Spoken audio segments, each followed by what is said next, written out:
The key to a Christian view of citizenship is moderation and balance between the extremes of placing too much energy into human efforts to change the world and the opposite error of sitting back and doing nothing because we feel the situation is hopeless.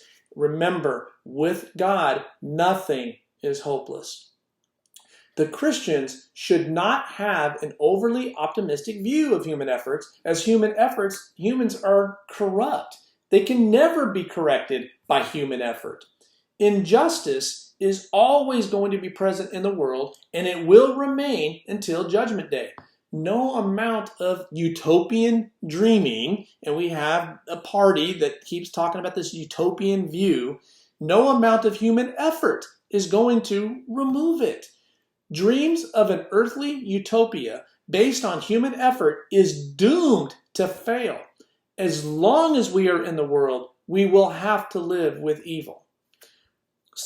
Simultaneously, our role is not fulfilled by standing on the sidelines of life, bemoaning the evil condition of the world and longing for the return of the good old days. I hate to say it, but there have never been any good old days since Eden.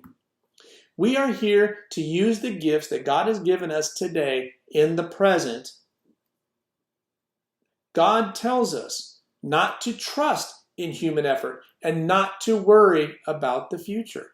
But he also tells us just as emphatically to get to work to serve the best interest of his kingdom and of our neighbors.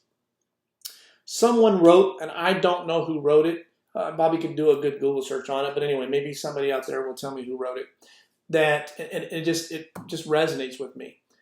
I am only one man, but I am one man. I cannot do everything, but I can do something. And what I can do, I ought to do. And what I ought to do, by the grace of God, I will do. Biblical characters such as Joseph, Daniel, and Naaman actively served their pagan governments without compromising their principles. In this area too, we must not be paralyzed into inaction by fear of failure, but trust God's guidance and forgiveness.